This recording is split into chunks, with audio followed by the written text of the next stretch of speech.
le thème que nous allons aborder ce matin, piège de Dieu ou piège du diable. Piège de Dieu ou piège du diable. Est-ce que tu peux dire à celui qui est à côté de toi, piège de Dieu ou piège du diable? Tu choisis quoi? Amen. Donc je vais essayer d'être très bref parce que normalement on est censé aujourd'hui terminer à midi, je l'espère. Dans un premier temps, je veux introduire. Ensuite, je veux partager les différents pièges, n'est-ce pas? Les différents types de pièges, autant pour moi.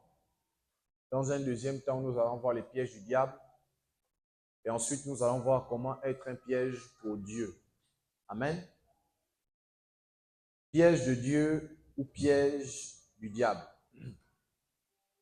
Alors, je sais que vous savez, mais c'est important souvent de revenir sur des mots qui nous paraissent évidents, qui nous paraissent évidents. Qui nous paraît évident autant pour moi. Donc, le piège, c'est un engin destiné à prendre ou à attirer à la base des animaux. Amen. Donc, ce qu'on appelle un piège, c'est un engin, c'est un dispositif, si vous voulez, qu'on met, n'est-ce pas, en place pour prendre ou attirer des animaux. Ça veut dire que quand on parle d'un piège, il y a un appât, n'est-ce pas? Et ensuite, il y a le dispositif du piège. Donc, tendre un piège, c'est un artifice pour mettre quelqu'un dans une mauvaise situation. Vous devez le savoir, on a l'habitude de le dire dans la vie quotidienne. On parle souvent de « Ah, c'était un piège. Ah, on m'a tendu un piège. » En fait, même les hommes, tout comme les animaux, n'est-ce pas, tombent dans les pièges, comme on va le voir. La Bible, c'est un livre très mystérieux, hein, et elle parle de beaucoup de mystères, dont justement les pièges. Le monde dans lequel vous vivez, c'est un monde de pièges. Et on va le découvrir. Le monde dans lequel tu vis, c'est un monde de pièges. Et si tu n'as pas les yeux ouverts, tu vas tomber dans les pièges. Et donc, si vous avez déjà eu l'occasion d'aller à la chasse en brousse, les chasseurs mettent, n'est-ce pas, des dispositifs pour piéger, n'est-ce pas, les animaux qui veulent manger. Par exemple, le porc-épic. Vous avez des chasseurs qui partent en chasse et ils placent des dispositifs et le porc-épic tombe dans la nasse. Vous savez ce qui se passe quand le porc-épic tombe dans la nasse? Il est à la merci du chasseur. Ça veut dire que le piège donne l'avantage à celui qui a conçu le piège.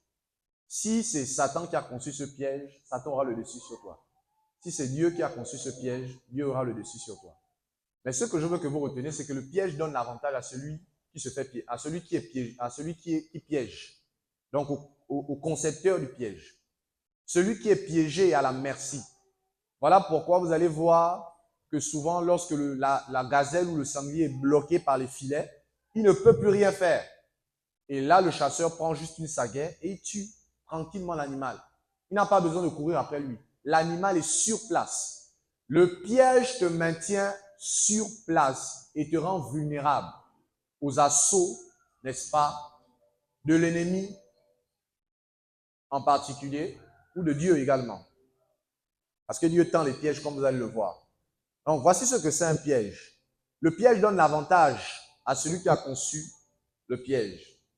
Et en général, c'est difficile de se débarrasser de cette situation parce que tu es dans les liens du piège.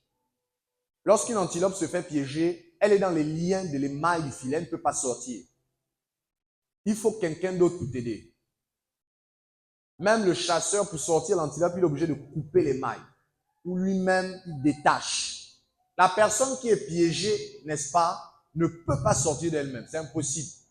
En général, à part si le filet est percé, on va le voir aussi.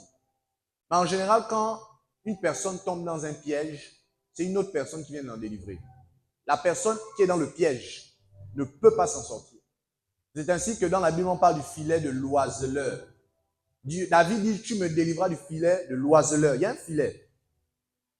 Il y a un certain oiseleur, celui qui attrape les oiseaux, dans la vie des hommes. Et il n'y a que Dieu qui délivre de ça. Toi-même, tu ne peux pas. Quand tu es dans le filet, tu ne peux pas sortir des mailles du filet. Tu es dans les liens.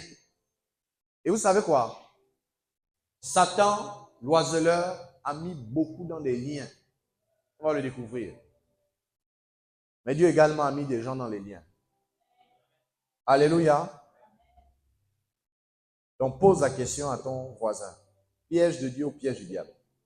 Donc comme je disais, chaque jour, il y a des pièges. Chaque fois que tu te réveilles, si tu n'as pas le discernement des esprits, tu vas tomber dans les pièges. L'un des dons qu'il faut développer et auquel nous allons aspirer à la fin de la réunion, c'est le discernement des esprits.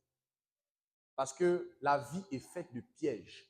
Je suis en train de te dire que peut-être tu ne les vois pas, mais chaque fois que tu te réveilles, il y a des toiles d'araignée qui sont sur ta route, il y a des filets qui sont tendus.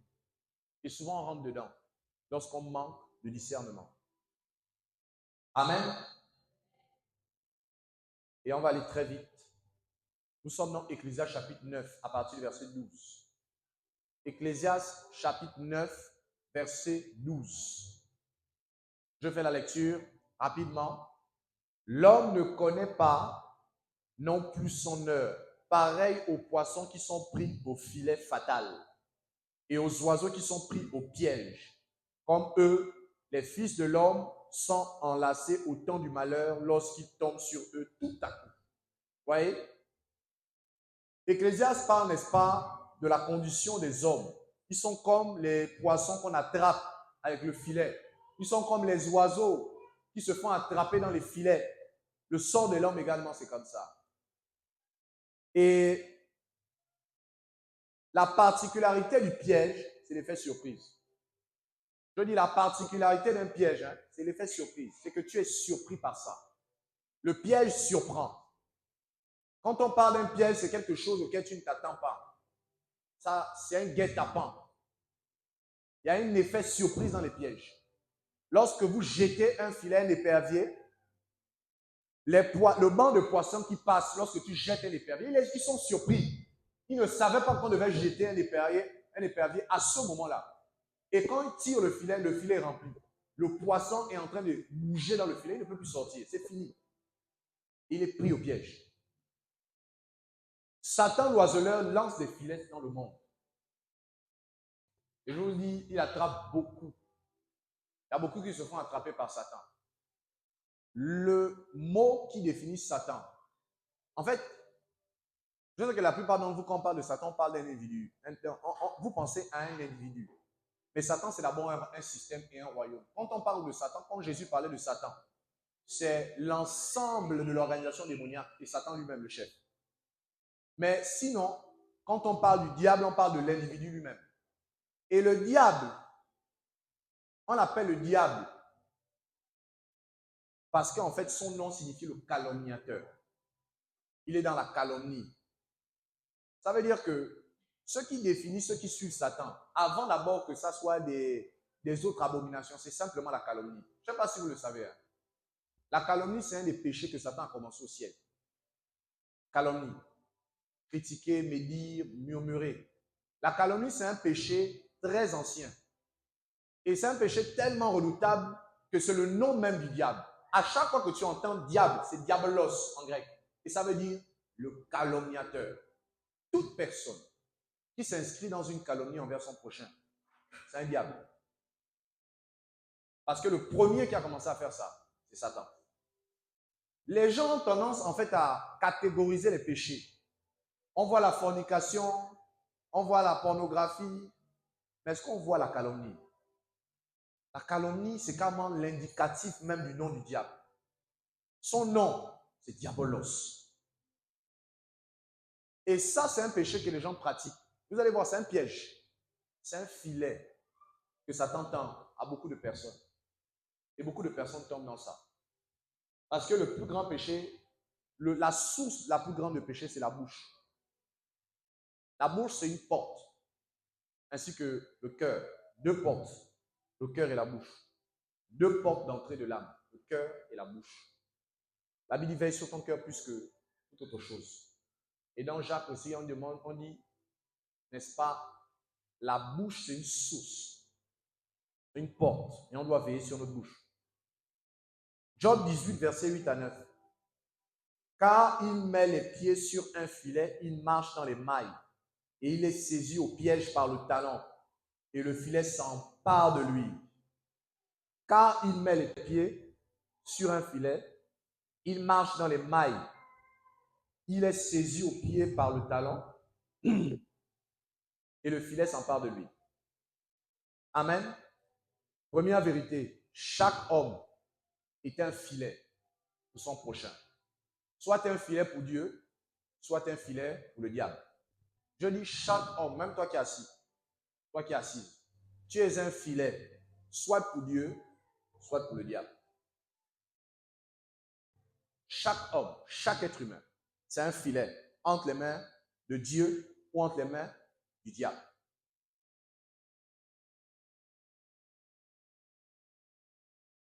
Et dans ce passage de Job chapitre 18 au verset 8 à 9, si vous faites attention, on dit le filet a pris par le talon. Suivez-moi bien. Vous allez voir. Le piège, on dit le piège là, le filet a pris les talons. La partie, quand vous regardez tous les passages qui parlent des pièges, la partie que les filets et les pièges prennent, ce sont les pieds. Il m'a saisi par les talons. Vous savez ce que représentent les pieds? L'empressement, le zèle à vouloir faire quelque chose. Souvent dans les choses, là où on veut se précipiter à faire, il y a un piège. La Bible dit que la précipitation fait tomber dans le péché. La précipitation, ce n'est pas la rapidité. La précipitation, ce n'est pas, n'est-ce pas, la négligence. La précipitation, là, c'est un empressement qui est stimulé par une motivation malsaine. Malsaine autant pour moi. Et la précipitation fait tomber dans le péché, fait tomber dans les filets. Donc, cela nous amène en fait à examiner minutieusement nos motivations. Qu'est-ce qui te pousse à faire rapidement telle ou telle chose? Attention, il y a un piège devant. Parce que la partie que le piège attrape, ce n'est pas la tête, ce sont les pieds. Le pied, c'est l'image de l'empressement. C'est l'image du zèle, soit du zèle du Seigneur, soit du zèle amer. Examine minutieusement ce que tu entreprends souvent. Si tu ne fais pas attention, il peut y avoir un piège dedans. Les pieds. Le filet prend les pieds. Les pieds. L'impatience à vouloir faire. Vous savez, l'impatience, c'est quoi? C'est que tu es pressé de vouloir faire telle chose, telle chose. Ce n'est pas, n'est-ce pas, la rapidité du Seigneur. Ce n'est pas, n'est-ce pas, le temps de Dieu. C'est l'impatience. Tu es impatient par rapport à telle chose et tu veux entreprendre des choses sans consulter la vie de Dieu. Tu vas tomber dans un piège.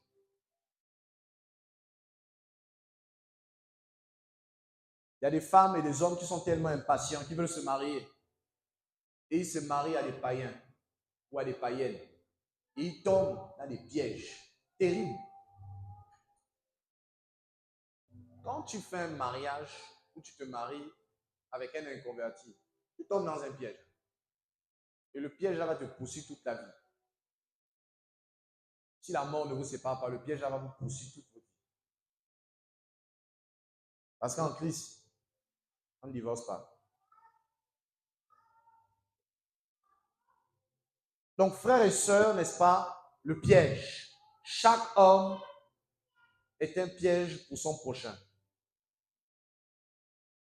Le dernier passage de notre introduction, c'est Michée chapitre 7 à partir du verset 2. Je vais lire. L'homme de bien a disparu du pays, et il n'y a plus de juste parmi les hommes. Ils sont tous en embuscade pour verser le sang. En embuscade pour verser le sang. Chacun tend un piège à son frère. Chacun tend un piège à son frère. Même dans l'église. Vous savez, quand je parle de piège, quand je dis que quelqu'un peut être soit un piège de Dieu, soit un piège du diable. Ici, Michée parle même des frères. Des frères. Ça veut dire que même dans les églises, il peut y avoir des personnes qui sont des pièges pour d'autres. Je veux bien développer ça. Qui peuvent être des occasions de chute pour amener les gens, les uns et les autres dans les voies tortueuses.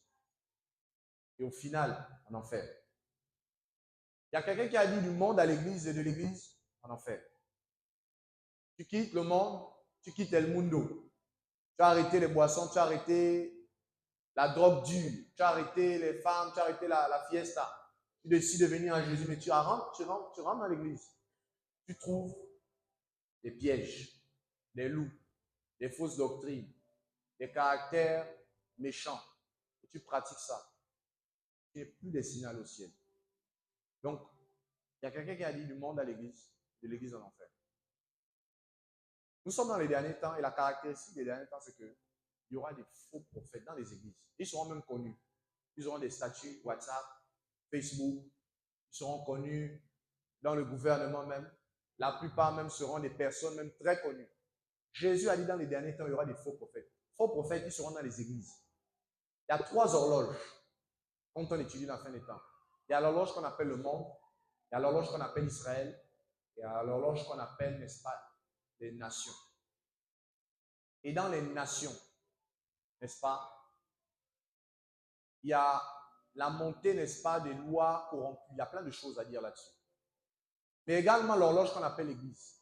Et dans l'horloge qu'on appelle l'église, ce qui va montrer que nous sommes dans les derniers temps quand on regarde à l'église, parce qu'une horloge permet de regarder le temps. Quand tu regardes, pour savoir quel temps nous sommes dans le temps de Dieu, quand tu regardes à l'église, Jésus a dit, quand vous allez voir les faux prophètes dans les églises, les fausses doctrines, tout ça là, sachez que le retour, mon retour sera proche. Et c'est le cas. C'est le cas actuellement. C'est le cas. Donc, frère, même dans l'église, il peut y avoir des pièges. Il peut y avoir des pièges. On aura l'occasion aussi de voir ça. Alors, je vais rapidement définir, brosser les différents types de pièges. Ensuite, on va aller droit au but. On va toucher, n'est-ce pas, les pièges du diable. Un aspect. Je vais toucher juste un seul piège du diable pour aujourd'hui. Enfin, dans les définitions des différents types de pièges, on aura l'occasion de pouvoir voir plusieurs pièges, mais il y a un seul que je vais développer. Alors, très rapidement, les différents types de pièges. Dans la Bible, on parle des pièges des hommes pervers. Là, je parle des types de pièges. Hein. Après, je vais les catégoriser en pièges de Dieu ou pièges du diable. Là, je cite en pêle-mêle. Vous avez ce qu'on appelle les pièges des hommes pervers. Suivez-moi très attentivement. La Bible dit qu'il y a des hommes pervers. Ces hommes pervers-là, tu les énerves. Ces hommes pervers-là, ils te détestent. Ces hommes pervers-là, ils sont proches de toi. Et qu'est-ce qu'ils font? Ils te tendent des pièges. Regardez. Arrêtons d'être naïfs. Jésus a dit, je vous envoie dans le monde, soyez prudents comme des serpents, simples comme des colommes. Souvent, on passe à côté des mots profonds que Jésus nous demande. Il a dit, regardez, le serpent en général, c'est un être qui est tellement négatif de manière générale. Hein, il est tellement négatif. Mais pour une fois, Jésus donne un conseil, il dit, regardez, soyez prudents comme des serpents. Le même serpent qui a trompé Ève, Jésus dit, calmez-vous d'abord, j'ai un conseil à vous donner. Soyez prudents comme des serpents. Parce qu'il reconnaît une prudence chez le serpent. Vous savez, est-ce que vous savez qu'il y a des serpents qui peuvent vivre dans les zones urbaines, même en ville? Vous ne savez pas qu'ils sont là, jusqu'au moment où on les tue. Combien de serpents étaient sous des bâtiments de la ville? On avait tué un serpent à la CNSS en ville. Un python. Ce n'est pas un petit, un python. Il a eu le temps de grandir. Il était où? Il était prudent. Il s'est caché pendant des années. Et à un moment donné, il est sorti. Mais faute pour lui, c'est qu'il y avait les caméras. Donc, on l'a repéré. Donc, le python en question, il a vécu des années, il était là, dans le bâtiment. Il était caché dans les toits, certainement. Le python. Jésus dit, soyez prudents comme le serpent. Pourquoi? Le serpent, il sait que les hommes ne l'aiment pas depuis que Adam a péché là. Les gens n'aiment pas le serpent. Ils veulent toujours le tuer. Quand on voit le serpent, on veut toujours couper sa tête. C'est le réflexe que les gens ont au quartier à l'époque. Couper sa tête. On veut toujours couper la tête du serpent. C'est sa tête qu'on vise. Parce que c'est personnel ingrat. Tout le monde le déteste. Tout le monde, même les païens les plus fermes, même les athées savent que le gars là, on doit le détester. C'est lui qui est responsable de la chute de l'homme. Donc tous les serpents, quand ils sortent, non seulement ils font fuir les gens, et tout le monde a envie de les tuer. Parce que les serpents, ça bouille, énerve tout le monde. Comme il sait que ça bouille, énerve les gens, lui-même, il a décidé d'être désormais prudent, de ne pas s'afficher n'importe comment. Et ils peuvent vivre avec vous. Il est sous votre matelas, vous ne le savez pas. Vous êtes là, vous vivez, vous faites 4 ans dans la maison.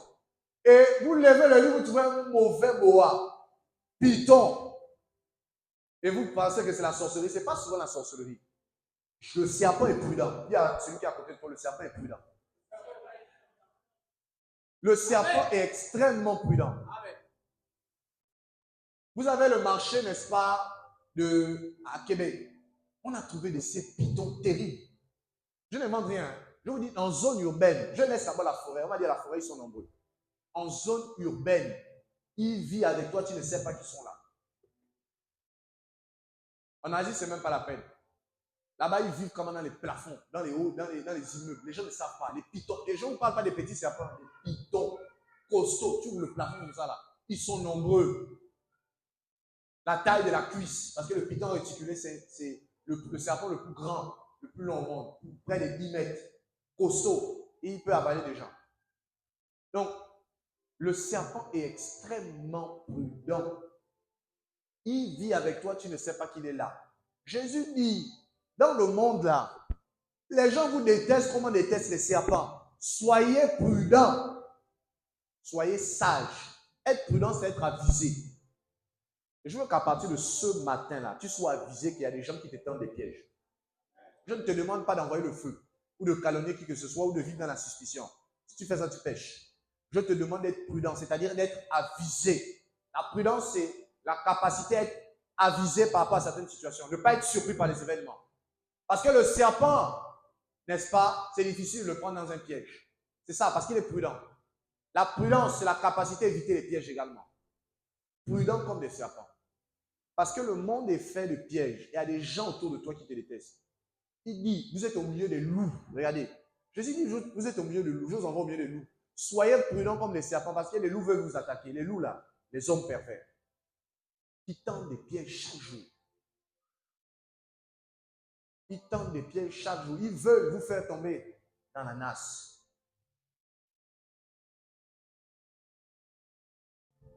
Ou bien Lionel. Psaume 140 à partir du verset 5 à 6. Psaume 140 à partir du verset 5 à 6. Je veux lire. L'Éternel, garantis-moi des mains du méchant.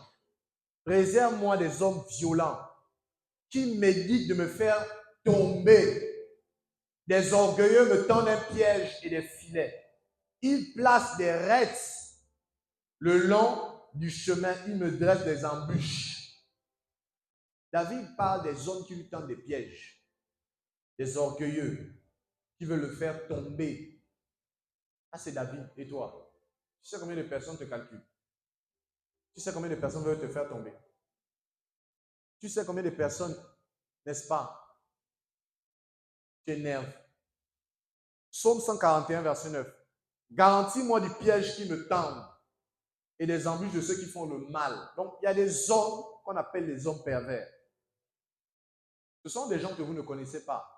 Enfin, vous les voyez peut-être. Vous ne savez pas que c'est eux. Et je ne vous demande pas de chercher même. Sachez simplement que vous devez marcher comme des hommes prudents. Parce que même au travail, je dis dans au travail, c'est encore pire. Il n'y a pas un milieu plus, j'ai envie de dire, là où il y a beaucoup plus de pièges que le milieu professionnel. Le milieu professionnel, ta chaise est piégée. Ton couloir là où tu aimes toujours passer, on piège ça. Les pièges là, c'est vraiment des pièges, c'est des bangers. C'est des pièges sérieux. On met des pièges sur toi, sur ta chaise. Dans le domaine de la sorcellerie, je prends d'abord le cas des sorciers. Il y a des hommes pervers sorciers. Eux là, c'est des 15 qui t'envoient. Tu fais l'erreur de piétiner quelque chose. C'est ton pied qui va gonfler. C'est un piège. Tu fais l'erreur de t'asseoir, tu ne rends pas grâce à Dieu. Ta chaise là, le bol va chauffer. Tu vas rester collé même sur la chaise. Le milieu professionnel là, il y a mal les incantations là-bas. Beaucoup d'incantations. Les gens font des incantations. Parce que là-bas, c'est l'argent. Donc, les gens veulent vite monter. Et là-bas, pour monter, c'est pratique. Donc, dans le milieu professionnel là, tu dois être hautement prudent. Et ça, c'est le côté sorcier. Et aussi des gens qui sont simplement orgueilleux. C'est peut-être pas des occultistes, mais ils méditent contre toi. C'est même les occultistes, puisqu'ils sont dans la calomnie. Ils méditent contre toi. C'est-à-dire que eux là, peut-être, ils ne sont pas dans les pratiques des Nangamisoko, mais ils sont dans le vilipendage. Ah, vous savez combien de postes beaucoup de personnes ont raté? Vous savez combien d'emplois pour vous amuser? Tu pars déposer un CV. On t'a déjà dit même que c'est bon. Il y a des hommes pervers là-bas qui ont commencé à discréditer ton CV. C'est partout, hein? Les hommes pervers, ils tendent des pièges aux hommes. Vous savez combien de personnes se retrouvent en prison parce qu'on leur a tendu des pièges en entreprise? C'est énorme. Si vous faites un point, d'accord, je ne parle même pas d'ailleurs, je ne parle même pas dans les autres pays, je parle au Gabon. Si vous essayez de parcourir les prisons, vous allez voir des personnes qu'on a mis en prison à cause des hommes pervers qui ont fait des pièges. On les accuse faussement. C'est ce qu'on appelle les fausses accusations. Ce sont des hommes pervers qui accusent des innocents pour les piéger pour qu'ils restent en prison. Les hommes pervers, ils sont autour de nous, avec nous souvent. Ils peuvent être en famille, ils peuvent être au travail, partout, au quartier. Les hommes pervers. Moi, je me rappelle, ma femme et moi, on est rentrés, je ne sais pas, ça fait peut-être 5 jours. À la veille, on voit un chat qui était tranquille, il était là, il se baladait en forme. Et le chat était parti, je pense, vers son propriétaire. Le lendemain matin, je trouve le chat, il est mort. Et la manière dont il est mort, on l'a placé juste sous ma voiture. C'est-à-dire qu'il est mort, tu sens qu'on l'a placé juste là. Il est venu, il s'est allongé sous la voiture là, et il était mort. Et ça, c'est un piège. Ça, c'est une invocation satanique qui a été faite. C'est une invocation qui avait été faite. Des pièges. Les gens tendent des pièges aux autres. Les hommes pervers. David, n'est-ce pas, demanda à Dieu de le garantir des pièges que les hommes pervers tendent.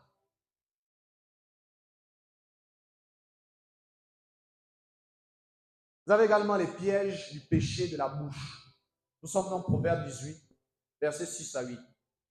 Les lèvres de l'insensé se mêlent aux querelles et sa bouche provoque des coups. Aïe! Ah ça.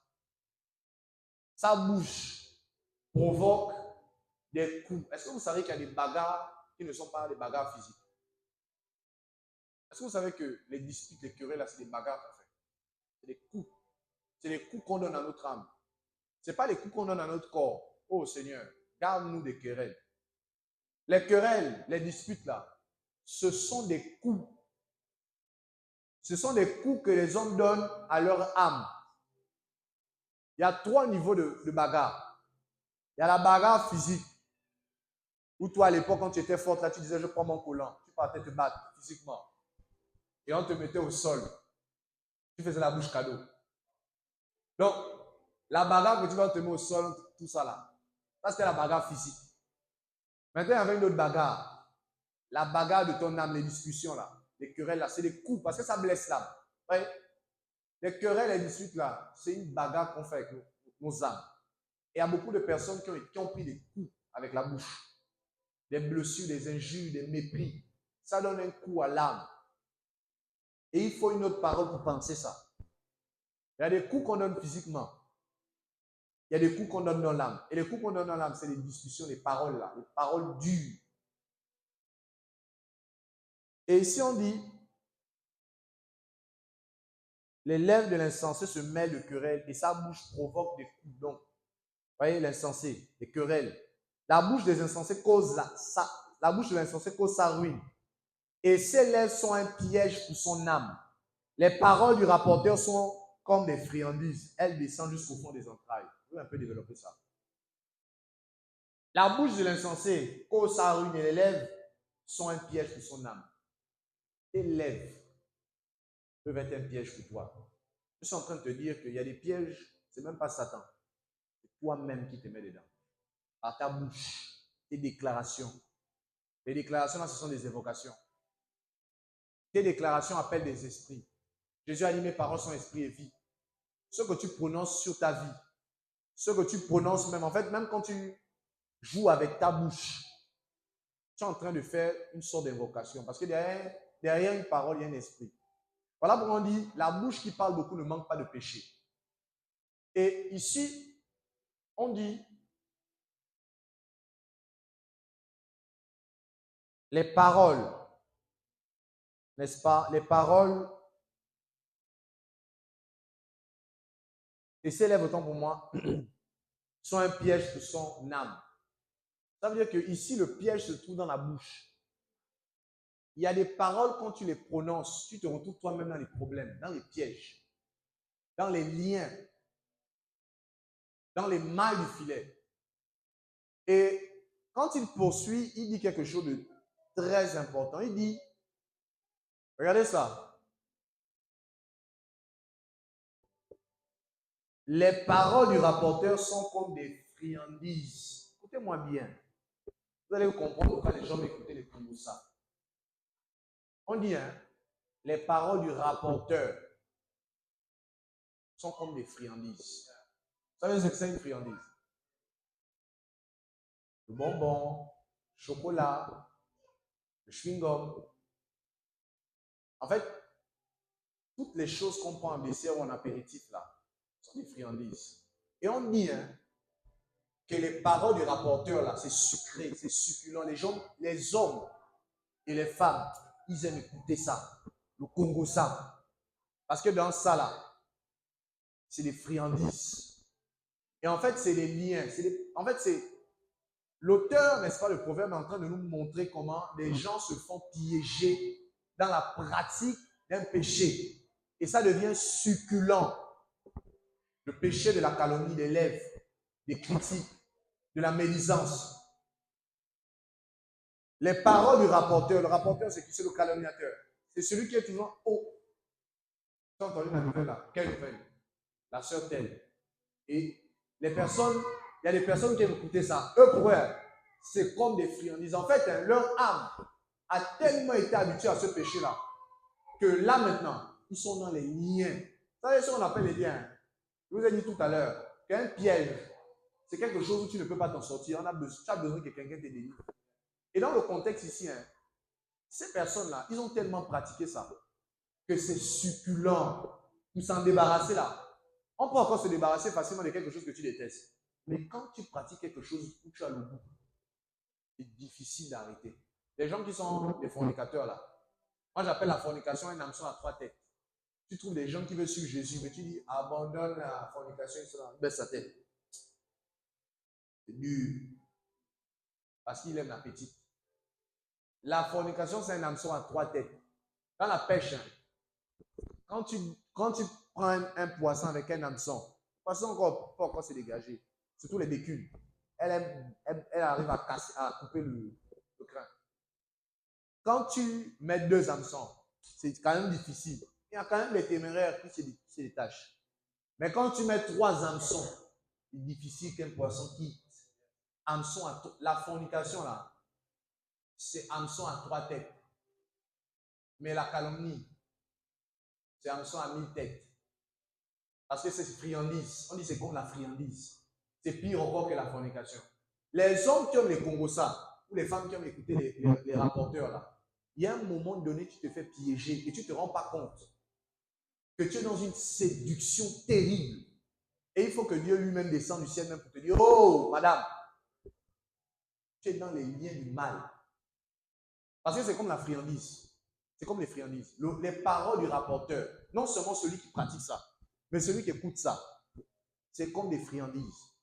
Et la Bible dit que c'est un piège. Parce qu'elle est en train de détruire elle-même son âme, la personne qui pratique ça. Son âme se retrouve dans les liens, dans le piège. Le piège du péché de la bouche. Le piège de la mort. La mort, hein, vous devez le savoir, c'est aussi des pièges. Dans 2 Samuel 22, verset 6, la Bible dit, les liens du sépulcre m'avaient entouré, les filets de la mort m'avaient surpris. Les filets de la mort. Même la mort est dans les filets. Vous savez, hein, il y a des personnes qui meurent avant le temps. C'est les filets de la mort. Ces personnes-là ont précipité leur mort. Ce n'était pas le temps pour elles de mourir. Mais elles sont mortes avant le temps parce que la mort a tendu les pièges. Elles sont tombées et la mort a tiré le filet et les a entraînées dans le séjour des morts.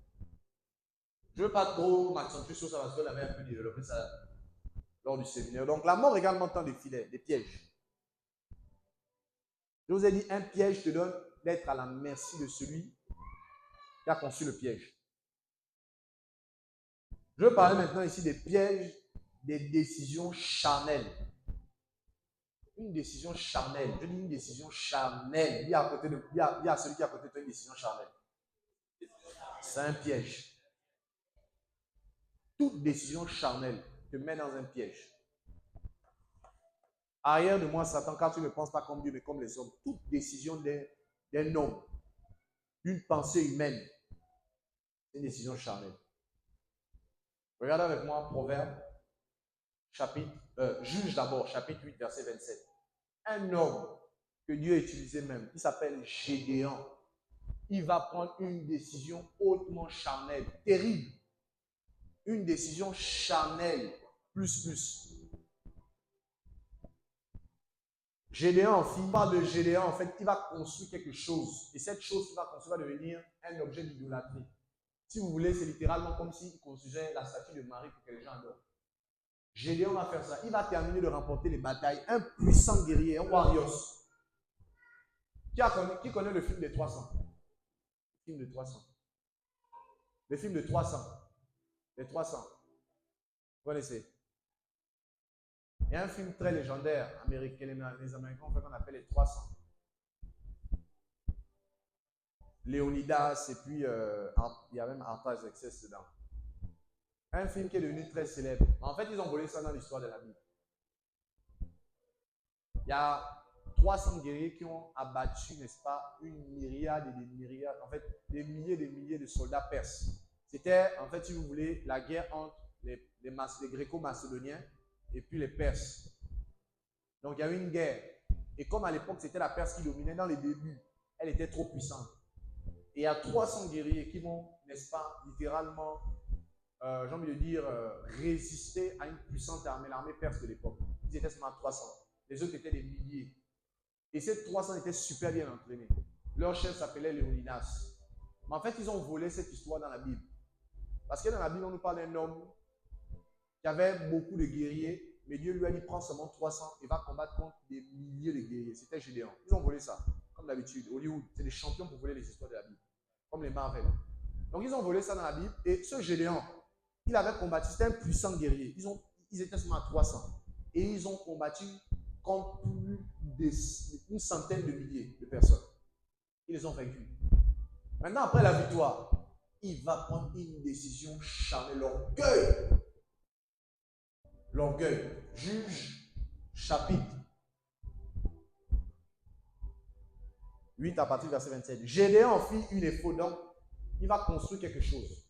En fait, il va fabriquer une éphode.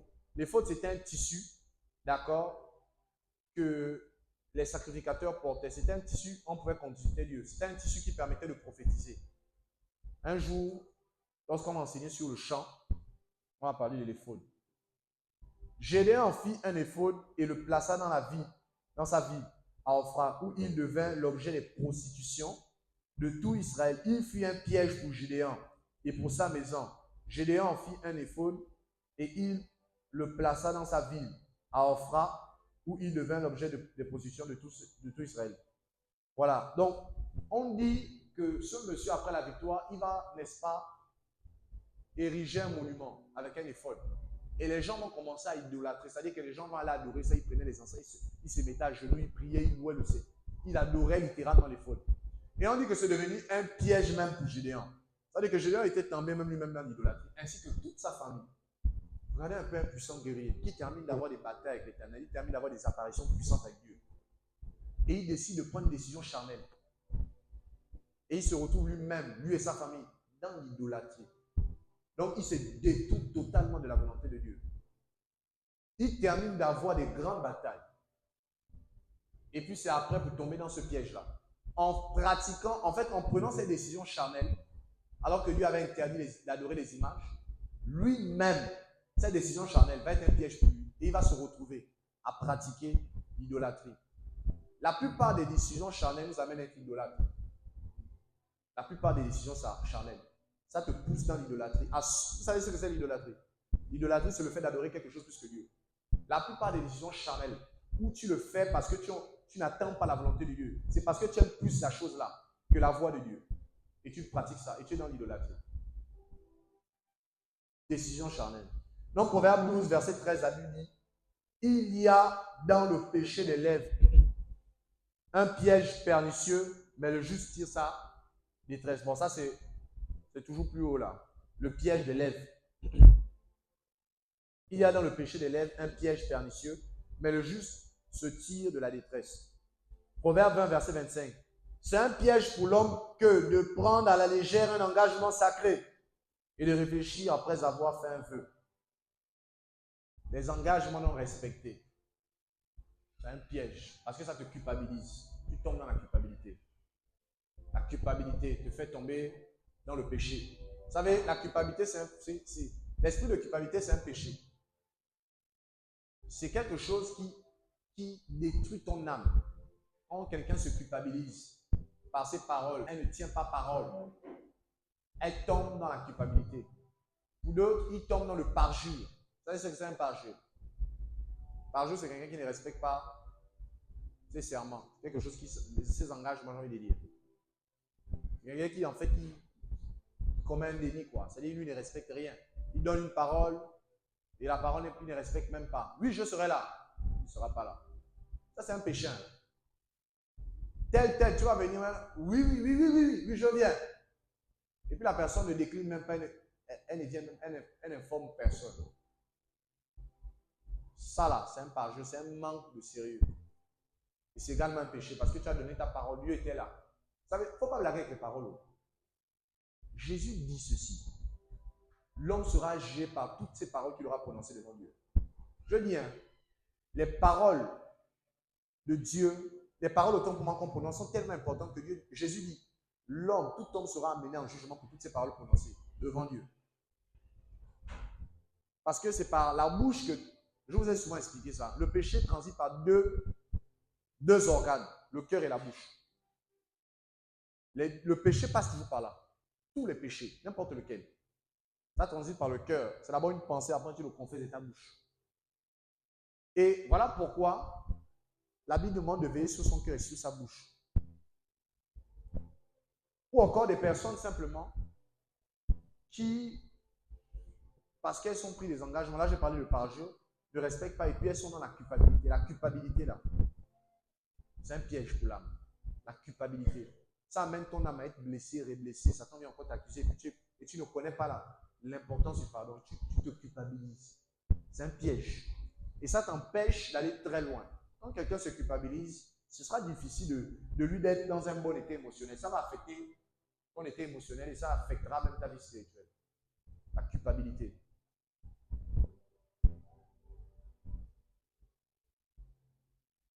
Les pièges et les filets de l'évangile du royaume. Frères et sœurs, l'évangile, c'est un filet également. L'évangile du royaume.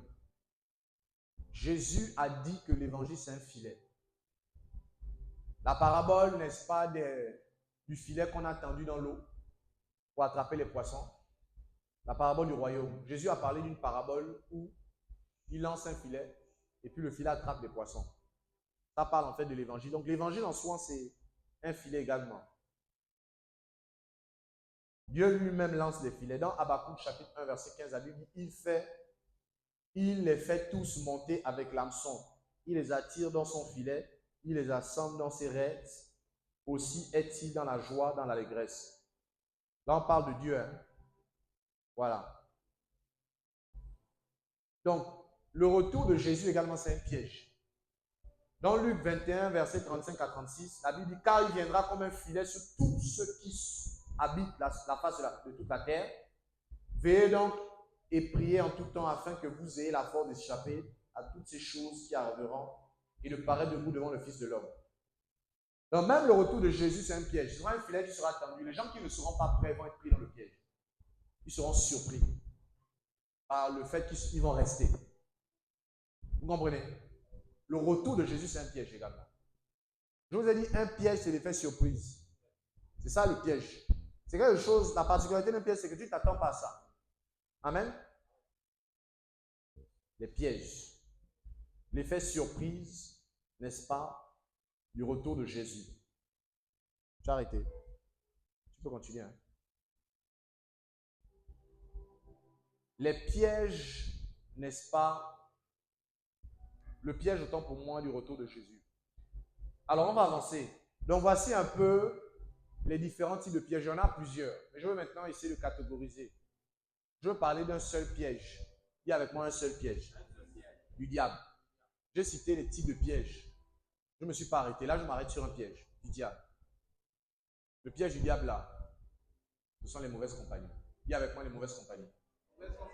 Ruine une bonne conduite. Les mauvaises compagnies font partie des stratégies de Satan pour te détourner de la foi. Écoute-moi bien.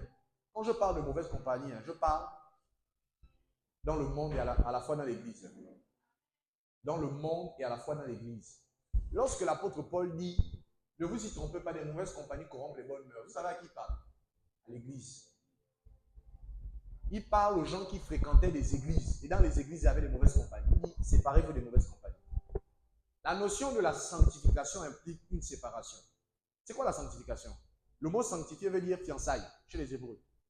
Et c'est quand on se fiance avec un mari, on se met à part.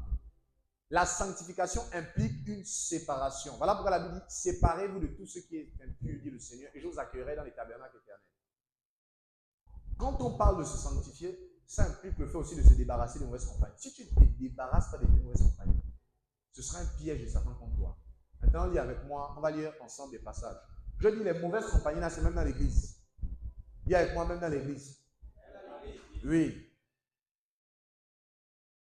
Nous sommes dans Josué chapitre 23, versets 12 à 13. Je vais expliquer à une personne l'origine de ces problèmes. Pourquoi les mêmes péchés te reviennent? Pourquoi tu tombes dans le même péché? Pourquoi les mêmes esprits te combattent? Tu as l'impression qu'un même esprit te combat depuis que tu as commencé à... Tu suis le Seigneur. Je vais t'expliquer. Suis-moi bien. Je vais t'expliquer ton problème. Pourquoi tu as les mêmes combats? Pourquoi tu tombes toujours dans un type de péché? Nous sommes dans Josué 23, versets 12 à 13. Je vais lire. Si vous vous détournez et que vous vous attachez au reste de ces nations qui sont demeurées parmi vous, si vous vous unissez avec elles par des mariages et si vous formez ensemble des relations, soyez certains que l'Éternel, votre Dieu, ne continuera pas à chasser ces nations devant vous, mais elles seront pour vous un filet, un piège, un fouet dans vos côtés et des épines dans vos yeux, jusqu'à ce que vous ayez péri de dessus ce bon pays et que l'Éternel, votre Dieu, vous a donné. Amen. Dieu dit au peuple d'Israël que les nations autour là, s'ils ne les chassent pas, voici les conséquences. Il dit que si vous ne chassez pas ces nations, si vous vous unissez à elles, si vous faites des mariages avec elles, et si vous formez des relations ensemble, soyez certains que l'Éternel, votre Dieu, ne continuera pas à chasser devant vous ces nations. Mais elles seront pour vous un filet, un piège, un fouet dans vos côtés, des épines dans vos yeux, jusqu'à ce que vous ayez péri de dessus ce bon pays que l'Éternel, votre Dieu, vous a donné. Écoutez-moi bien. Remplacez ici les nations par les mauvaises compagnies. Vous allez voir que c'est terrible. Il y a des esprits que Dieu ne chasse pas, qui sont autour de toi parce que tu marches avec les mêmes personnes. Il y a des esprits qui ne te quittent pas depuis que tu es même converti, qui t'attaquent souvent parce que tu fréquentes des personnes qui ont ces esprits-là. Résultat, tu es dans les mêmes problèmes et les mêmes péchés t'attrapent. Tu es toujours piégé. Parce que Dieu ne va pas chasser. Il a dit, soyez certains que je ne vais pas les chasser. Parce que tu n'as pas chassé ces nations. Tu n'as pas chassé ces personnes. Dieu ne va pas les chasser. Ce seront des fouets sur ton côté. Il y a des personnes qui sentent souvent des fouets. Elles se réveillent, elles se sentent attaquées. Souvent, ce n'est pas les démons. Ce sont les mauvaises compagnies qui font ça. Dans la parabole, n'est-ce pas, dans la parabole, une des paraboles que Jésus avait données, il a dit, une semence tomba parmi les épines. Les épines, là, ce sont les mauvaises compagnies. Elles vont crever tes yeux. Voilà pourquoi il y a des personnes qui voient les visions s'arrêtent. Parce que les épines, là, elles percent vos yeux. Mauvaise compagnie. Il y a des personnes qui reçoivent des chants de mots, ça s'arrête. Les mauvaises compagnies dans l'église comme dans le monde. Les mauvaises compagnies de la calomnie, des critiques, des murmures qui viennent faire stagner la grâce. Exode 23, verset 33. Tu ne feras point d'alliance avec eux, ni avec leur Dieu. Ils n'habiteront point dans ton pays, de peur qu'ils te fassent pécher contre moi. Regardez, il y a des personnes qui vont te faire pécher quand tu marches avec elles. Elles vont te faire pécher. Elles vont te faire parler. Même quand tu n'as pas prié, elles te font parler. Elles veulent te donner, elles veulent te faire donner leur point de vue, ton point de vue pour que tu pêches. Car tu serviras leur Dieu et ce serait un piège pour toi. Tu es avec des personnes qui aiment critiquer, murmurer, donner leur avis. Écoutez-moi bien. Si vous regardez les Écritures,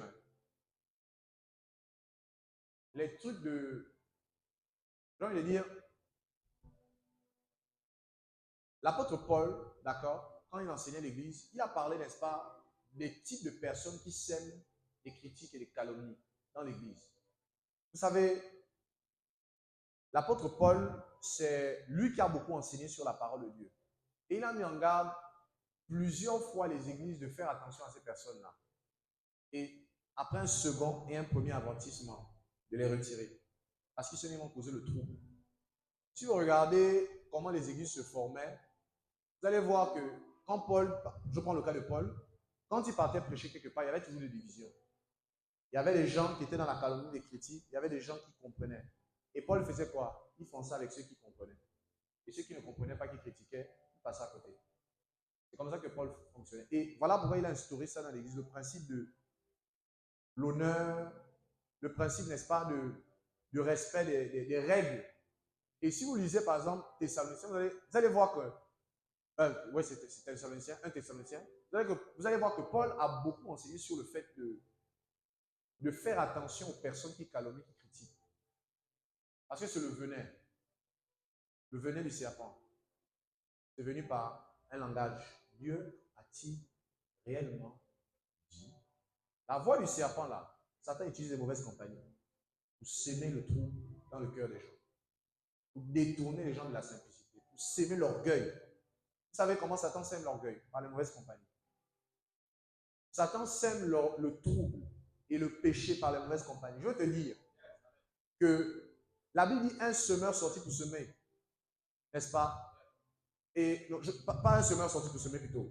Jésus dit, le royaume des cieux est semblable à un homme qui avait un champ et puis l'ennemi est venu semer dans son champ. À quel moment l'ennemi vient semer dans ton champ? Quand tu es avec les mauvaises compagnies. Ton champ, c'est ton cœur. Satan utilise les mauvaises compagnies pour mettre des semences dans ton cœur. Parce qu'une parole, c'est une semence. Donc, quand tu viens, quand une personne discute avec toi et elle échange avec toi sur des propos qu'il ne faut même pas, elle met une semence en toi. Je vous dis qu'il y a beaucoup de personnes qui ont commencé à connaître les garçons à cause des mauvaises compagnies. Il y avait des filles vierges. Elles ont commencé à perdre leur virginité à cause des compagnies. Ça a mis des semences. Elles ont commencé à penser, ah ouais, l'affaire là, ça veut bien. Et puis, elles se sont fait des vierges. Moi à l'époque, j'ai commencé à fumer le chanvre parce que j'ai commencé à traîner avec les mauvaises compagnies du Carrefour en bas. On m'avait éduqué d'une certaine manière. Même si j'étais un bandit comme quoi, j'avais dit, moi le chanvre là, jamais. Parce qu'à mon époque, à l'asile des chanvres, c'était vraiment à l'époque. Hein. C'est pas aujourd'hui là où c'est le buzz, tout le monde, même le ministre, il fume le chanvre. Il ne comprend plus rien même quoi. Oh ça. Même le directeur, le DG, je vous dis, dans les deuils, là, il fume ça, le tata. Le buzz. Un jour, j'avais trouvé des directeurs. Je ne mens pas, je mets témoin. Des directeurs, comme je connaissais un. Les gars, ils sont en train de fumer le chanvre. Oh Jésus. Et ça devient le buzz, quoi.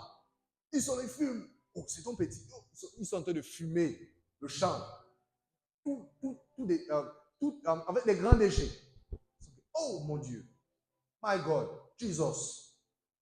Et c'est devenu le buzz. Mais à mon époque, ceux qui fumaient le chanvre là, c'était des bandits, on avait même peur. Donc, mes parents m'avaient dit que, hey, faut pas.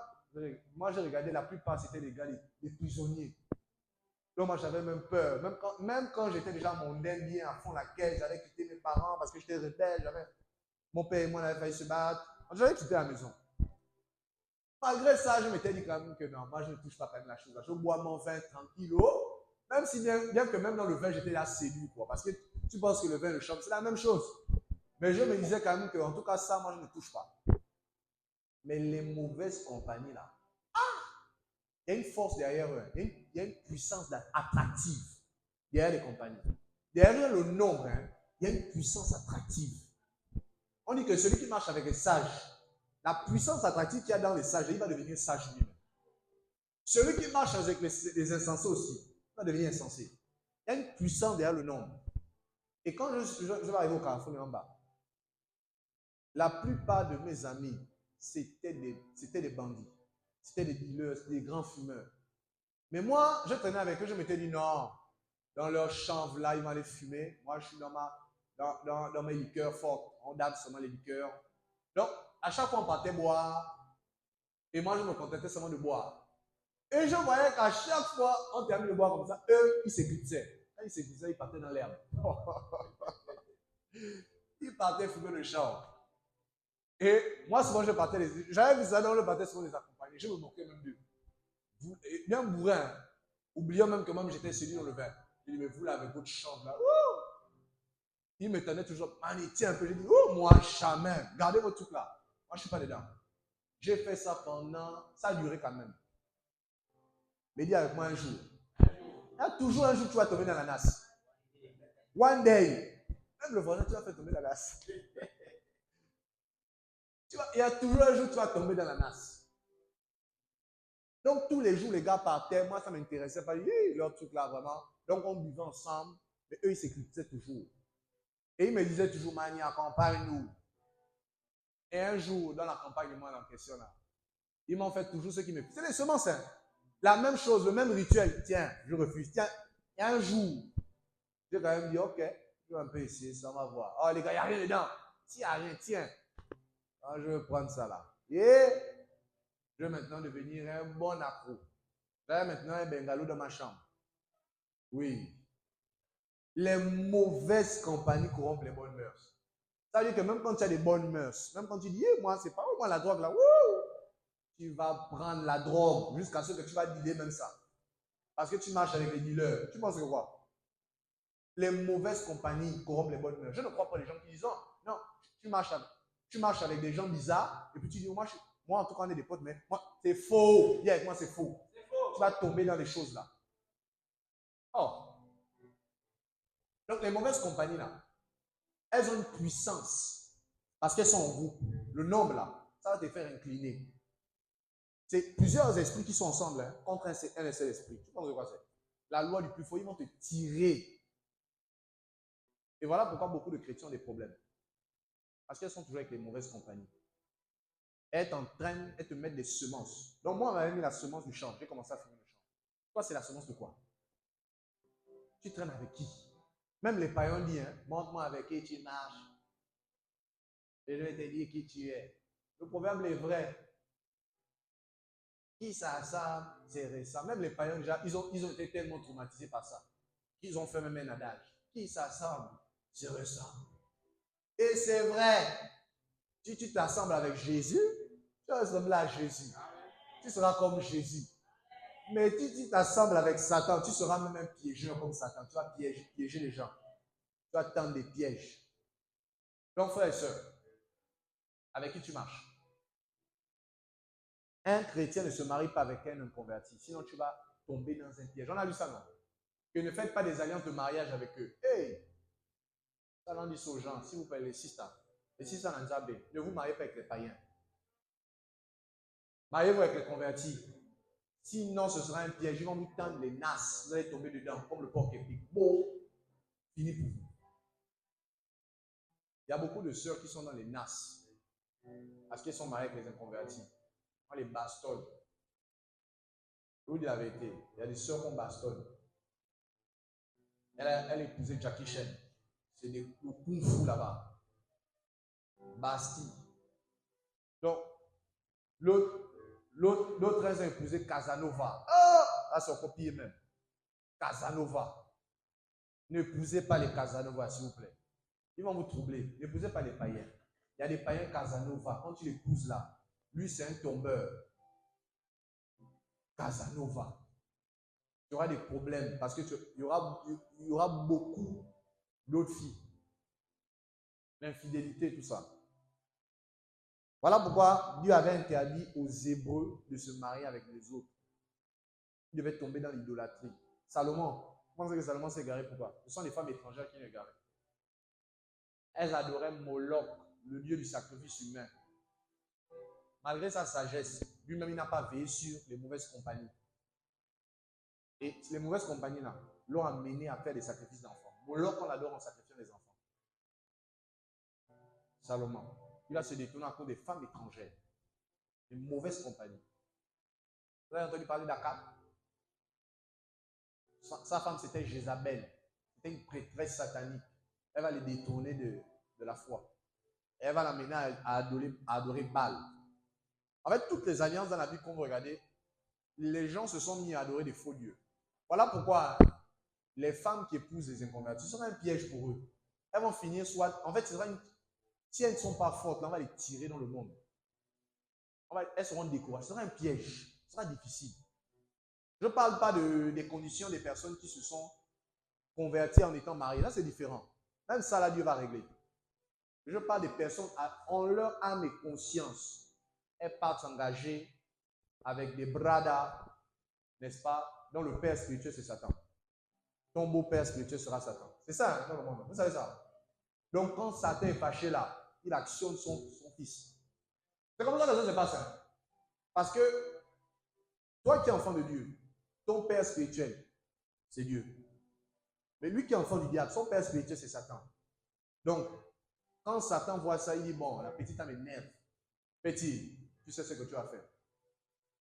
Et voilà comment le mari commence à faire des problèmes. Problème. La femme, le cœur en l'air. Et sa vie de prière prend un coup. Méditation prend un coup. C'est qui a raison? Le beau-père, le beau-père spirituel, Satan. Voilà pourquoi on interdit les mariages. Paul interdit ça, les mariages avec les païens. Sinon, tu vas souffrir. Ce sera difficile pour toi. Et c'est difficile pour les frères et sœurs qui sont mariés avec des personnes qui soit ont fait naufrage de la foi, soit sont païens. C'est compliqué. L'autre, c'est le vin, c'est compliqué. C'est terrible. Amen. Alors, comment être un piège pour Dieu? On n'a plus de temps. Je vais être très succinct. Comment être un piège pour Dieu? Amen. Je vous ai parlé des mauvaises compagnies qui sont des vrais pièges du diable.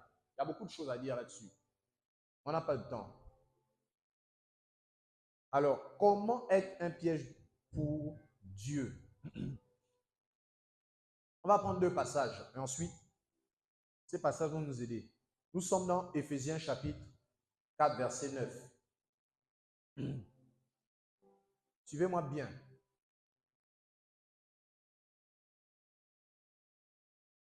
Or, que signifie il est monté, sinon qu'il est aussi descendu dans les régions inférieures de la terre? Celui qui est descendu, c'est le même qui est monté au-dessus de tous les cieux, afin de remplir toutes choses. Et il a donné les uns comme apôtres, les autres comme prophètes, les autres comme évangélistes, les autres comme pasteurs et docteurs, pour le perfectionnement des saints, en vue. Regardez, le mot phare qui nous concerne là, c'est le perfectionnement des saints, parce que c'est le mot clé qui, n'est-ce pas, qui est important pour la suite. Pour le perfectionnement des saints. Quand un saint est perfectionné, voici ce que ça donne. En vue de l'œuvre du ministère. Ça veut dire quoi? Il rentre dans son ministère. De l'édification du corps de Christ, il s'agrandit lui-même. Et le corps de Christ également grandit. C'est-à-dire que quand on parle d'agrandir spirituellement, c'est ton esprit qui s'élargit. Est-ce que tu sais que ton esprit peut s'élargir? Voilà pourquoi tu dois aspirer au perfectionnement. jusqu'à ce que nous soyons parvenus à l'unité de la foi. Ça amène ta foi one, à être un. De la connaissance du Fils de Dieu. Ça t'amène à connaître profondément qui est Jésus. À l'état d'homme fait, c'est-à-dire à la stature, à la mesure de la stature de Christ, c'est-à-dire être comme Christ, littéralement. Ici, pas compris. Afin que nous ne soyons plus des enfants flottants et emportés à tout vent de doctrine par la tromperie des hommes. Tromperie des hommes, par leurs ruses dans les moyens de séduction. C'est tout ça les pièges. Mais que professant la vérité dans la charité, nous croissions à tous égards en celui qui est le chef de Christ, c'est-à-dire c'est de lui autant pour moi, et grâce à tous les liens de son assistance, et que tout le, et à tous les liens, de son assistance, que tout le corps bien coordonné et formant un solide assemblage tire son accroissement, selon la force qui convient à chacune de ses parties, et s'édifie lui-même dans la charité. Amen. Alors, le mot qui nous intéresse, c'est perfectionnement. Le perfectionnement ici, là, j'ai souvent expliqué ça. Suivez-moi bien, c'est là où je veux que vous vous concentrez. Parce je suis en train de vous expliquer comment être un filet pour Dieu. Le mot perfectionnement, là, veut dire kartatismos. Kartatismos veut dire ceci, complément de fourniture, équipement. Quand Dieu utilise les 5 ministères, c'est pour t'équiper. C'est pour te donner des fournitures. C'est pour te compléter ce qui te manque. On parle de 5 ministères. Et le même mot vient de kartatizo. Kartatismos vient de kartatizo. La racine de kartatismos qui veut dire le perfectionnement, c'est un mot qui veut dire kartatizo. Et ça veut dire réparer les dégâts causés par le péché, équiper, mettre en ordre, arranger, ajuster, faire de quelqu'un ce qu'il doit être. Dis avec moi, faire de quelqu'un ce qu'il doit être. Je suis en train de te dire qu'il y a 5 ministères de la parole. Quand tu es exposé à ça, tu deviens ce que tu dois être. Il y a 5 ministères. Lorsque tu es exposé à ces 5 ministères, tu deviens ce pourquoi Dieu t'a créé. Lorsque tu es exposé à ces 5 ministères, Dieu te répare. Ton âme a une brèche. Depuis que le péché entre en toi, tu as une brèche. Tu as une fissure dans ton âme. Et le Messie, c'est celui qui vient raccommoder, coudre. Dans le langage de Jésus, il a souvent dit ça. On ne met pas un vieil habit, un drap neuf. Sinon, on ne coupe pas autant pour moi un vieil habit, un drap neuf. Sinon, la déchirure sera grave. Jésus, c'est un couturier également. Et tu as une déchirure et il doit te coudre. Jésus, c'est également un chirurgien. Ton âme est blessée. Rappelez-vous, Jésus a dit, je suis venu pour guérir ceux qui ont le cœur. Ton âme est brisée. Et tu as besoin d'être réparé. Écoutez-moi bien, il n'y a pas un homme sur la terre qui n'a pas d'âme brisée. Et la conséquence du fait qu'on a des âmes brisées, c'est qu'on a des mauvais caractères. C'est ce qui montre qu'on a des âmes brisées. Ce qui montre qu'on a des âmes brisées, ce sont les sales caractères. C'est parce qu'on est encore vulnérable. L'orgueil, le mal vu, le fait que tu te vexes là, ça montre que ton âme est brisée. Tous les péchés, tous les caractères que tu manifestes, même en étant chrétien, la colère, l'énervement, ton âme est brisée. Tu as une fissure dans ton âme. Et tu as besoin d'être réparé, cousu. Donc, 2 mots que je veux que vous reteniez. Réparer et coudre. Les 5 ministères de la parole ont été établis. Regardez, faites avec moi ça. 5 ministères. C'est la main de Dieu. Les 5 ministères là, c'est la main de Dieu. Pour réparer, pour coudre. Écoute-moi bien. Les 5 ministères, c'est la main que Dieu tend comme ça là, pour coudre un homme, comme un chirurgien. Apôtre, prophète, docteur, évangélique, pasteur. Dieu utilise la parole et le ministère, les manifestations de ces 5 comme sa main pour raccommoder l'homme qui était détruit par le péché, abîmé. Les enseignements des 5 ministères te coupent, te raccommodent, te réparent, parce que tu as une brisure, le tikkun olam, la brisure du monde. Ton âme est brisée. Et le but, c'est que après cette exposition, ton âme soit réparée, c'est-à-dire que tu redeviens comme avant. Et quand quelqu'un s'expose au 5 ministères, elle devient utile réellement pour Dieu, parce qu'elle rentre dans son appel. et elle atteint la stature de Jésus.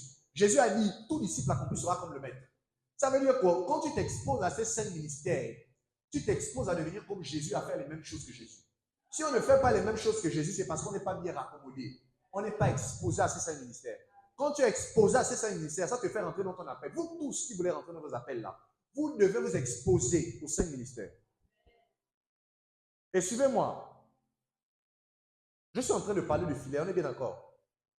Je dis tu es un filet. Je vous ai dit au début, chaque homme est un filet. Mais sauf que, pour bien expliquer ce que j'ai envie de dire, chaque homme est un filet qui est déchiré. Un filet qui ne peut pas attraper le poisson. Je dis chaque homme est un filet, soit de Dieu, soit du diable. Mais pour le cas de Dieu, tu es un filet. Si tu n'es pas raccommodé, Dieu sait que même s'il lance le filet, les poissons vont s'échapper. Et voilà pourquoi, comme tu as un piège que Dieu va utiliser, la Bible il établit les uns comme apôtres, prophètes, docteurs, évangélistes, pasteurs, pour réparer le filet. Suivez-moi bien. Je dis, tu as un filet que Dieu doit réparer. Le mot kartatizo là, vous le trouvez également dans Matthieu chapitre 4, versets 21 à 22. Je lis rapidement. De là, étant allé plus loin, il vit 2 autres frères, Jacques, fils de Zébédée, et Jean, son frère, qui étaient dans une barque avec Zébédée, leur père, et qui réparaient leur filet. Il les appela et aussitôt ils laissèrent la barque et leur père et le suivirent. Suis-moi bien. Quand Jésus arrive chez Jean et Jacques, les gars étaient en train de réparer un filet. Le mot réparer, là veut dire katatizo. Ça veut dire quoi? Les gars, ils avaient des filets, mais le filet était troué. Et il fallait raccommoder ce filet-là. Je dis, tu es un filet qui doit être raccommodé. Et en fait, le mot kartatizo vient de là. Ça veut dire également réparer. Donc, c'est le même mot qui a été utilisé pour dire perfectionner. Ça veut dire réparer. En soi, les ministères viennent faire de toi un filet qui peut maintenant être utile au maître. De telle sorte que quand on lance dans les eaux, tu peux attraper le poisson. Parce que sans le raccommodage, tu es un filet troué, percé. Les mailles est percé. Tu ne peux attraper aucun poisson. Si tu t'es souvent posé des questions, pourquoi tu n'amènes pas les gens à la conversion? C'est parce que tu as un problème pour être raccommodé. Tu n'es pas bien raccommodé. Les poissons s'échappent. On lance, mais ça ne ramène pas les poissons. Tu manques, n'est-ce pas? Tu as encore les mailles du filet percées. Et le Seigneur veut nous raccommoder. Dans Matthieu 13, verset 47, je pousse un peu la hardiesse plus loin. Pour vous confirmer en fait que le filet que les gars attrapaient, c'est l'image, les filets que Jean et Jacques raccommodaient, c'est l'image d'un croyant que les ministères réparent. Jean et Jacques, n'est-ce pas, c'était aussi des apôtres. C'est le ministère, leur ministère avait pour but de faire des filets. À la fois de devenir des filets et de faire des filets. Regardez avec moi Matthieu chapitre 13, verset 47. Il est dit, le royaume des cieux est encore semblable à un filet jeté dans la mer et ramassant des poissons de toute espèce. Quand il est rempli, les pêcheurs le tirent et après s'être assis sur le rivage, ils mettent dans les vases ce qui est bon et ils jettent ce qui est mauvais. Il en sera de même à la fin du monde. Les anges viendront séparer les méchants d'avec les justes et ils jetteront dans la fournaise ardente où il y aura des pleurs et des grincements des dents. Jésus dit, le royaume des cieux est semblable à un homme qui jette un filet dans la mer. Écoute-moi bien. Le royaume des cieux est semblable à un homme qui jette un filet dans la mer. L'homme qui jette, il y a plusieurs manières de comprendre cette parabole. L'homme qui jette le filet dans la mer, là, c'est Dieu. Et le filet, c'est toi. Ça peut être également, simplement, compris également dans le sens où l'homme qui jette le filet, ça peut être toi. Et le filet peut être l'évangile. Est-ce que vous comprenez? Mais ici, je suis dans un contexte où je vous explique que le filet là, c'est toi. Et l'homme, c'est Dieu qui jette. Mais si le filet n'est pas réparé, il n'y aura pas de poisson. Or ici, le filet a attrapé des poissons. Le royaume des cieux est encore semblable à un filet jeté dans la mer. Et ramassant des poissons de toute espèce. Quand il est rempli, les pêcheurs tirent. Et après, ils font le tri sur le rivage et on met ce qui est bon dans les vases. Les vases, c'est l'église. Là où on conserve le poisson. Les poissons, ce sont les inconvertis. La mer, c'est le monde. Le filet, c'est l'évangile. Je dis, le filet, ça peut être l'évangile comme toi-même. Et quand Dieu te lance, tu es censé attraper les âmes. Alléluia. Luc chapitre 5, verset 4 à 10. Lorsqu'il eut cessé de parler, il dit à Simon, avance en pleine eau et jetez vos filets pour pêcher.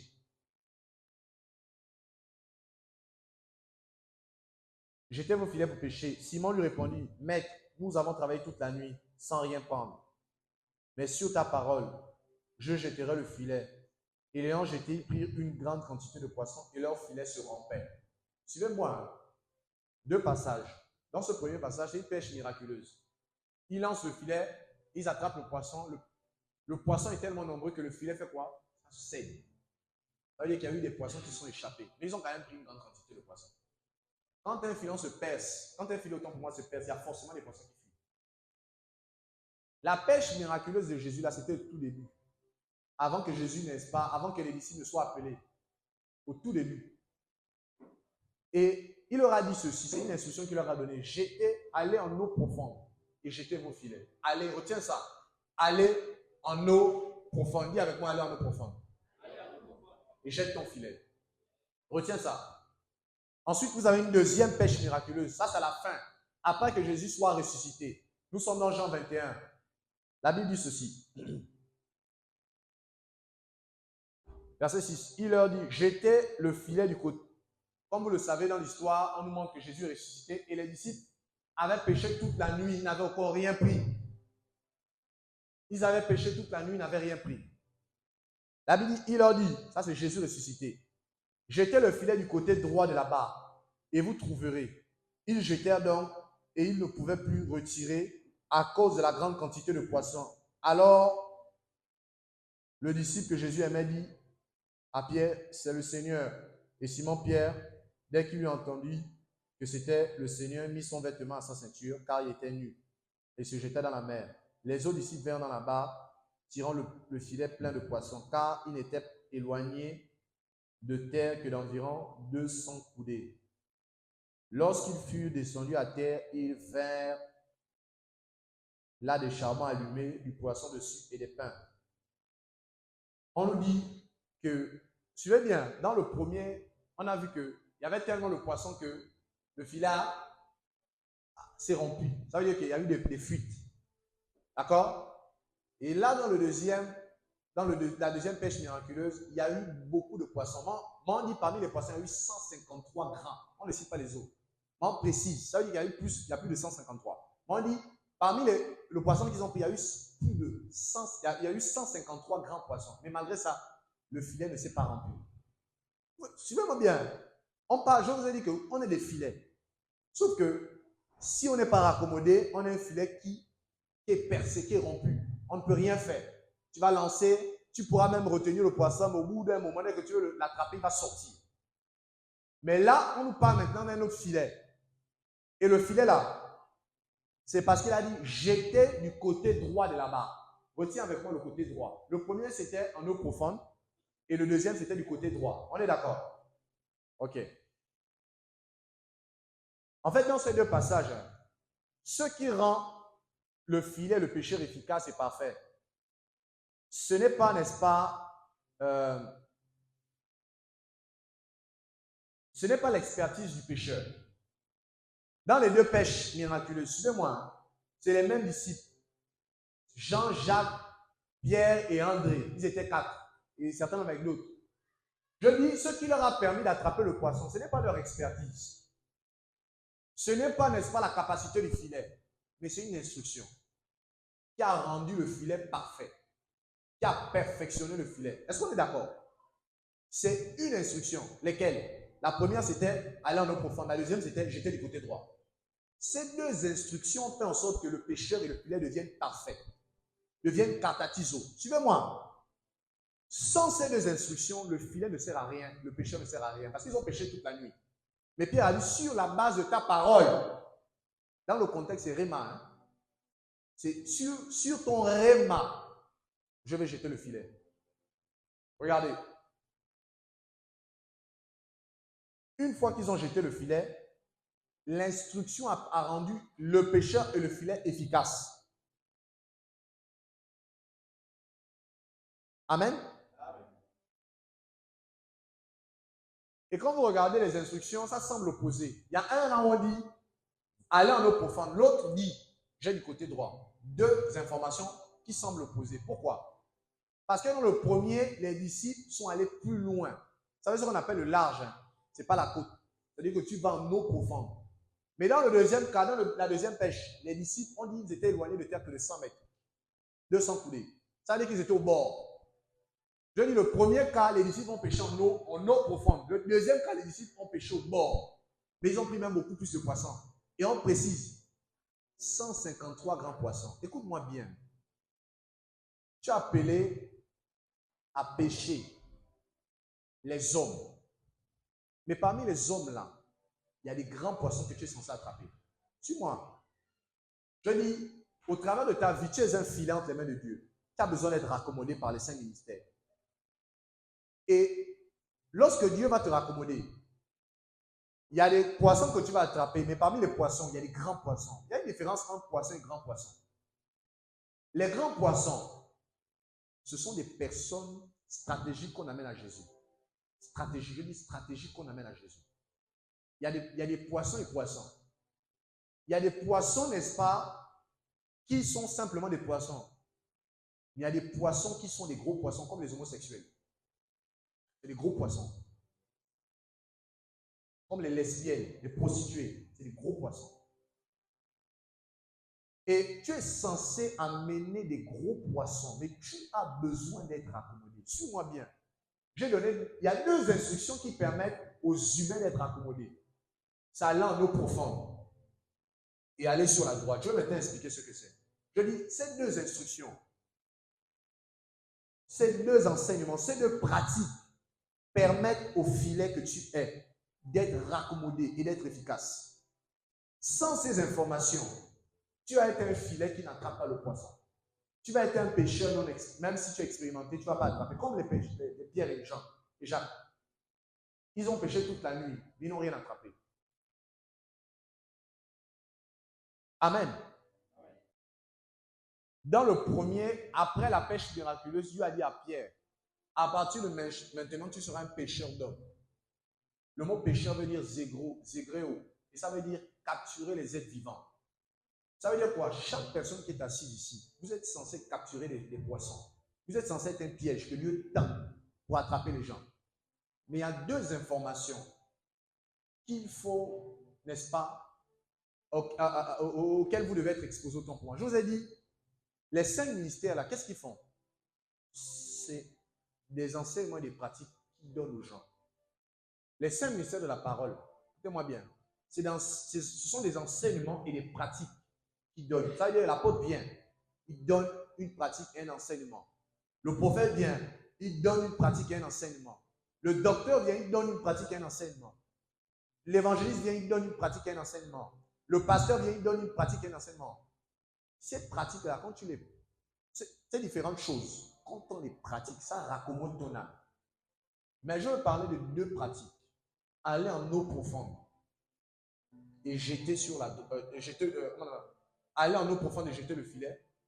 Et puis, à regarder sur la droite et jeter le filet.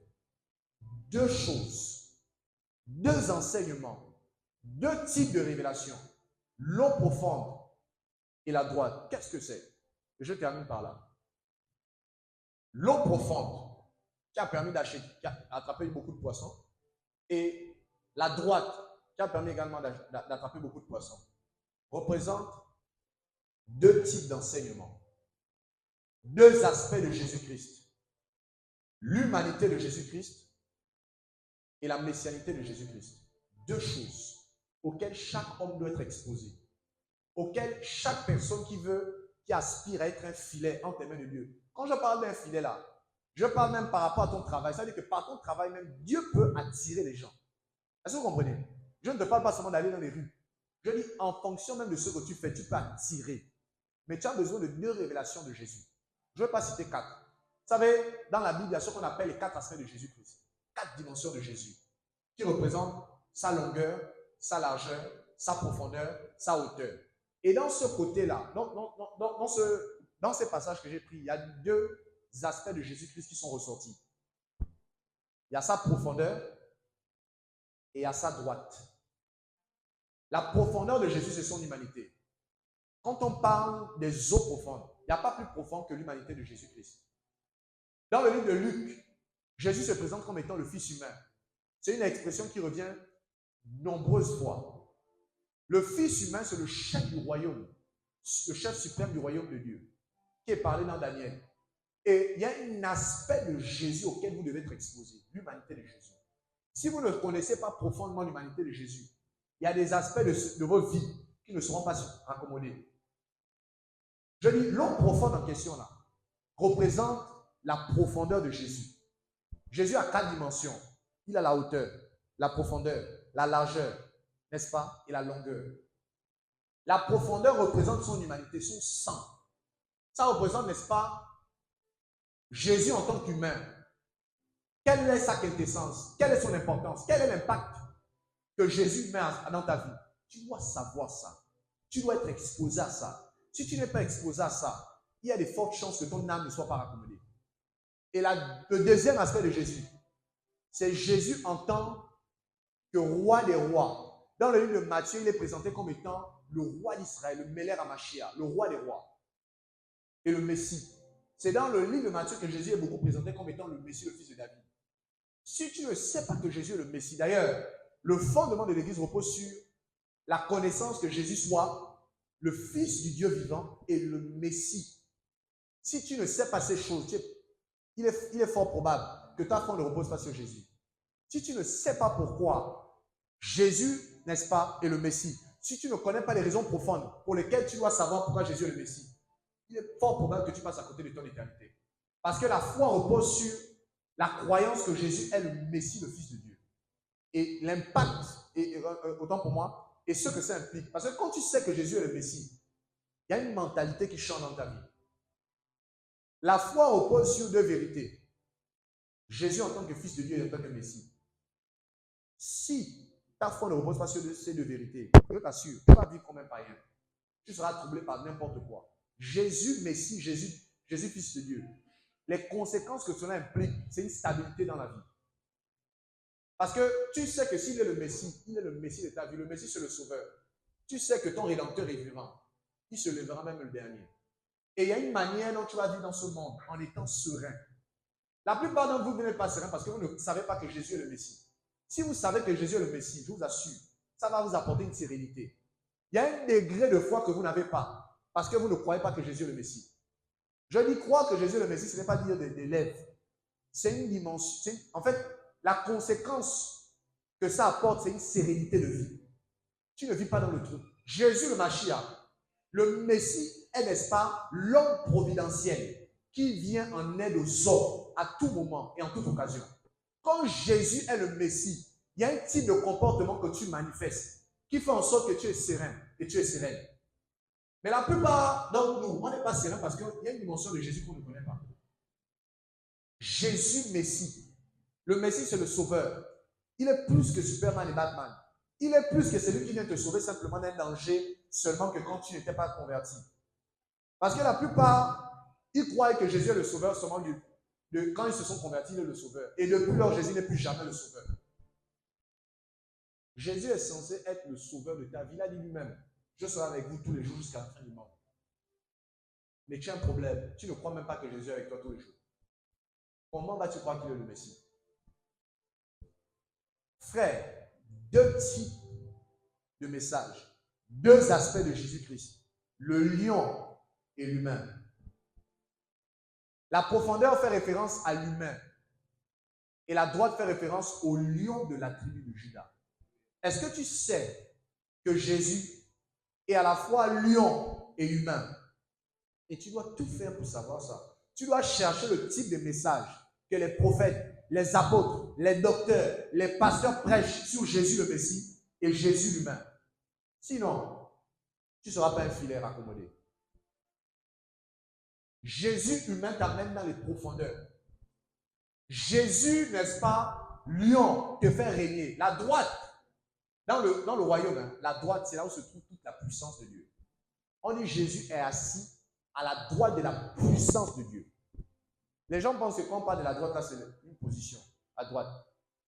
En fait, la droite représente la partie la plus élevée, en fait, simplement. C'est Yamin, c'est le lieu là où il y a la puissance. Même dans le proverbe, quand on parle de la droite, on parle de la richesse, on parle de la gloire. La droite de Dieu, c'est ça, en fait, c'est sa capacité à assujettir toute chose, sa domination. Quand on parle de la droite, en fait, c'est le règne. C'est-à-dire qu'il y a un aspect de Jésus qui te fait régner dans la vie même présente. Parce que la Bible nous régnera avec Christ dans cette vie. C'est un aspect de et Jésus, le Fils humain, le Fils de l'homme, le dernier Adam. Qu'est-ce que cela implique dans ta vie? De savoir que Jésus est le dernier Adam. Quel est l'impact? Qu'est-ce que ça t'apporte? On abordera ça la prochaine fois. Est-ce qu'on peut se tenir debout?